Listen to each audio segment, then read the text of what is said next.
안녕하세요. 매일 아침 말씀 묵상에 오신 여러분을 진심으로 환영합니다. 오늘은 5월 5일 어린이날이네요. 우리의 자녀들을 믿음 안에서 잘 챙기는 행복한 어린이날이 되기를 축복합니다. 오늘의 생각할 문제, 반역이 반복되는 이스라엘의 역사에 어떤 희망을 발견할 수 있을까요?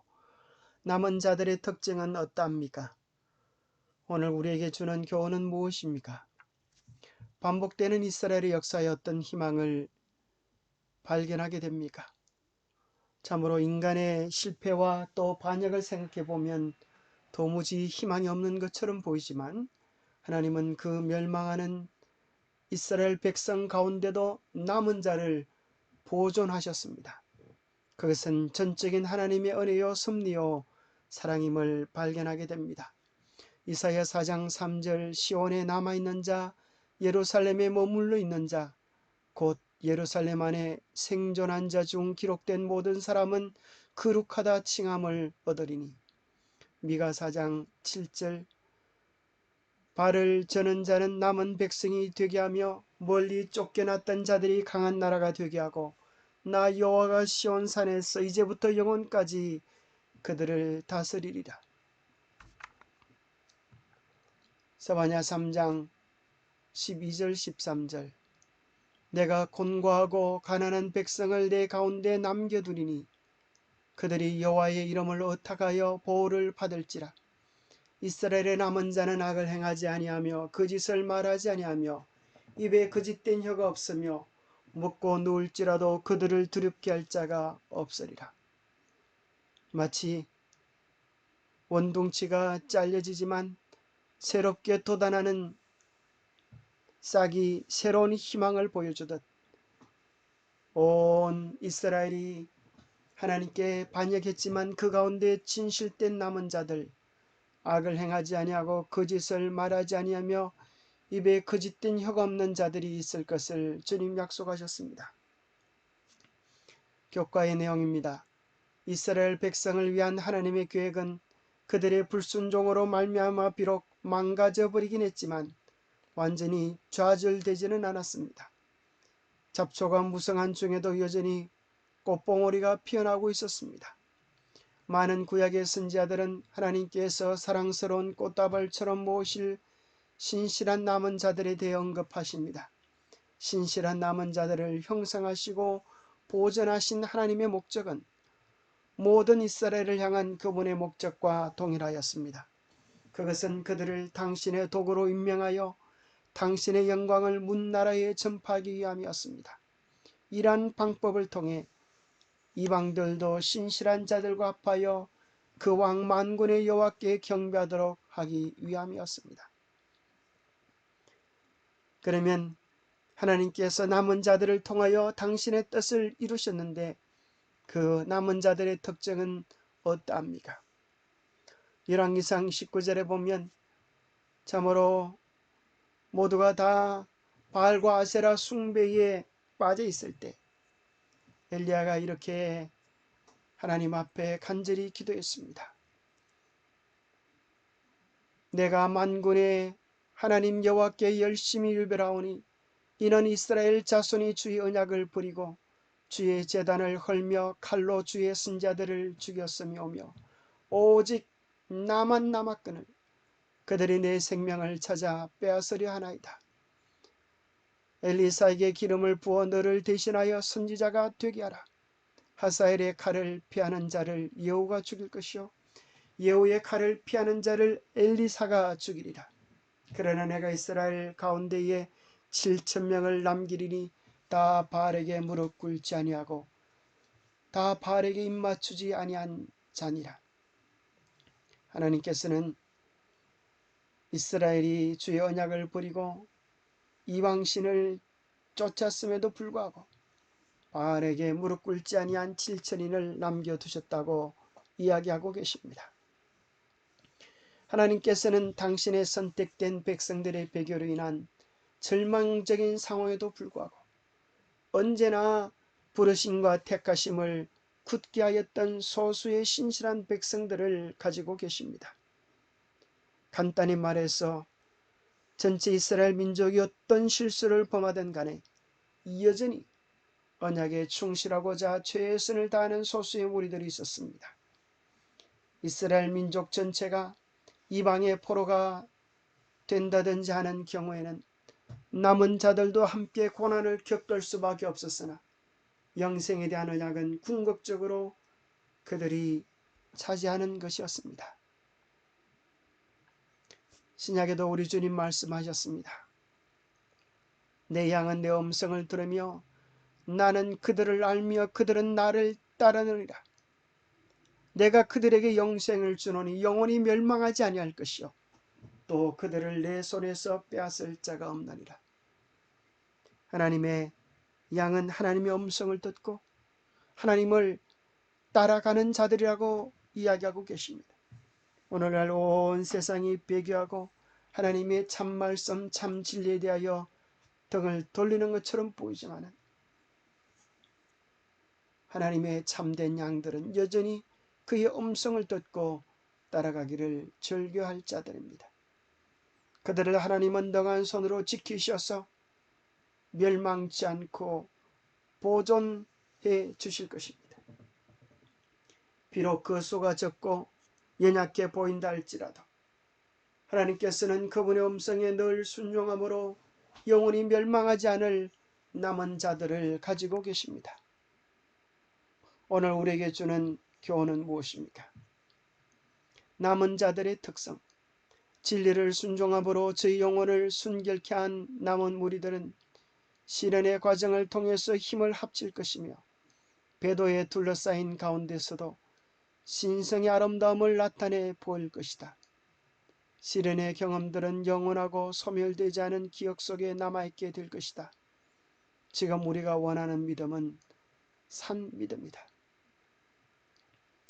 하나님의 남은 무리들은 시련의 과정 속에서도 그들의 영적 순결을 잃어버리지 아니하고 굳게 설 것입니다. 시련들은 결코 그들의 품성을 망가뜨리지 못하고 더 그들을 순결한 백성으로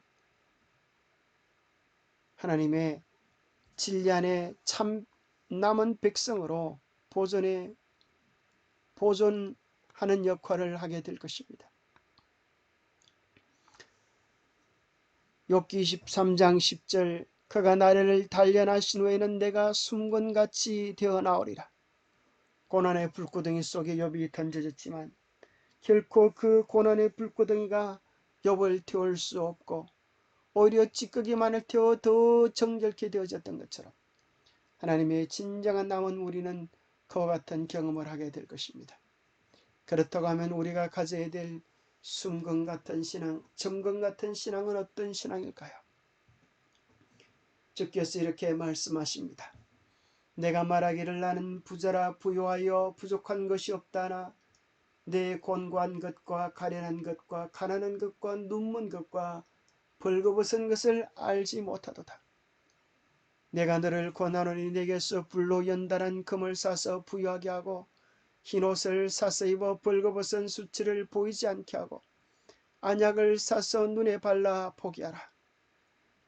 불로 연단한 금은 곧 사랑으로 역사하는 믿음이다. 오직 이것만이 우리를 하나님과 화목하게 할 수 있다. 우리는 활기차게 많은 일을 할 수 있으나 사랑, 곧 그리스도의 마음에 있었던 그 같은 사랑이 없으면 우리는 결코 하늘 가족의 일원이 될 수 없다.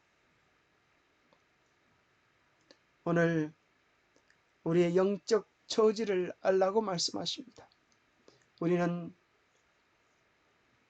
이 정도 신앙을 하면 되었다라고 생각하지만 주님은 우리를 향하여 곤고한 것과 가련한 것과 가난한 것과 눈먼 것과 벌거벗은 것을 알지 못한다고 말씀하십니다. 우리에게 필요한 것은 우리의 가난한 것을 해결해 줄 점검 같은 신앙이며 우리의 수치를 가려줄 그리스도의 흰옷이며 우리의 영적 눈을 치료할 안약인 것입니다. 그 모든 것은 예수 그리스도께 가서 살 수 있는 것입니다. 예수 그리스도께 온전히 속할 때 우리는 그분이 주시는 오늘 우리에게 가장 필요한 안약과 hinoc과 정금을 살 수 있을 것입니다. 정금, 그것은 무엇입니까? 불로 연단한 정금은 사랑으로 역사하는 믿음입니다. 이것이 우리를 하나님과 화목하게 할 수 있는 것입니다. 라오디게아 기별을 우리의 양심에 적용시킬 때 우리의 영적 눈은 뜨여지게 될 것입니다. 라오디게아 교회에 보내는 기별을 우리 개인의 경험에 적용시키는 것을 안약을 사서 눈에 발라 보게 하는 것입니다. 오늘 우리의 믿음 없음과 처지와 형편을 깨닫게 되면 울며 탄식하며 주님께 나아가게 될 때 이제는 나의 자랑이 아니라 나의 이름이 아니라 전적인 그리스도의 의를 통하여 새롭게 함을 옷 입게 될 것입니다. 우리의 수고나 우리의 결과가 아닌 전적인 그분의 은혜로 인하여 구원받는 백성, 하나님께 속한 백성이 되면 그 크신 사랑과 은혜에 감사하여 우리는 정금 같은 믿음, 사랑으로 역사하는 믿음을 가지게 될 것입니다. 순금이 어떻게 만들어질까요? 한 자료를 보면 이런 내용이 나오는데요. 순금을 만드는 재료는 동광석이라고 합니다. 동광석 1톤을 녹여서 15에서 20g의 금을 얻을 수 있다는 것입니다. 50톤을 재련해야 1kg 바의 금괴가 나오는데 크기는 길쭉한 휴대전화보다 조금 더 크다고 합니다. 처음엔 광석에 불과하지만 1000도 이상의 용광로에서 3번 살아남아야 순금이 된답니다. 동광석을 처음 재련하면 동이 나고 그 다음은 은이 되고 마지막에 제대로 된 것이 금이 됩니다. 광석에서 순금이 되기까지 40여일의 시간이 걸립니다. 순도 표시의 최고 가치는 100%에서 0.1을 뺀 99.9%라고 표기합니다. 순금이 불순물이 제거되고 거울처럼 재련사의 얼굴이 환히 비춰질 때야 비로소 순금으로 인정받을 수 있는 것입니다. 금은 순도에 따라서 49, 99.99, 59, 99.999, 69, 99.9999, 79, 9개가 7번 들었다는 것입니다. 99.99999로 분류됩니다. 재련 중에 최고의 금은 79입니다. 79은 재련사 얼굴이 환히 비춰지고 참으로 그 불구덩이 속에서 단련받은 금인 것입니다. 우리도 주님께서 원하시는 정금이 되려고 하면 이러한 고난의 불구덩이 속을 견뎌내야겠습니다. 정금은 숫자가 많지 않은 것입니다. 1톤을 녹여서 15에서 20g, 5톤을 녹여서 핸드폰만한 크기를 얻을 수 있는 것입니다. 참으로 남은 자들이 오직 주님을 사랑하는 심령으로 선 자들이 마지막 남은 무리가 되어서 주님께 온전한 영광을 돌리게 될 것입니다. 하나님은 매 시대마다 남은 무리를 가지고 계셨습니다. 진실로 하나님을 사랑하는 백성, 진실로 하나님께 속한 백성, 그들은 숫자가 적으나 정금 같은 신앙, 사랑으로 역사하는 믿음을 가진 자들입니다. 여러분들이 그러한 믿음의 주인공이 되기를 바랍니다. 기도하겠습니다. 하나님, 변치 않는 하나님 붙잡게 하여 주시옵소서. 변치 않은 언약 안에 살게 하여 주시옵소서. 이 세상 유혹의 비바람이 몰아친다 하여도 흔들리지 않은 주님 편에 설 수 있도록 도와주시옵소서. 어떤 상황 속에서도 끝까지 하나님 편에 남아있는 참된 그리스도인들이 되게 하여 주시옵소서. 오늘도 흔들리는 저희의 믿음을 주님의 강한 팔로 견고해 주시고 절대 포기하지 않는 신실한 믿음의 주인공이 될 수 있도록 매 순간 주님과 교제하는 즐거움과 기쁨과 행복이 우리의 삶을 지켜주시옵기를 우리 주 예수 그리스도로 모자하여 간절히 간구하옵나이다. 매 시대마다 하나님은 세상 가운데서 남은 백성을 가지고 계셨습니다. 그들은 전적으로 하나님을 사랑하고 하나님의 말씀과 언약에 충실했던 백성들이었습니다. 우리 모두가 다 그러한 자들이 되기를 간절히 바라면서 말씀을 마칩니다. 오늘도 주 안에서 행복한 하루 되시기를 바랍니다. 감사합니다.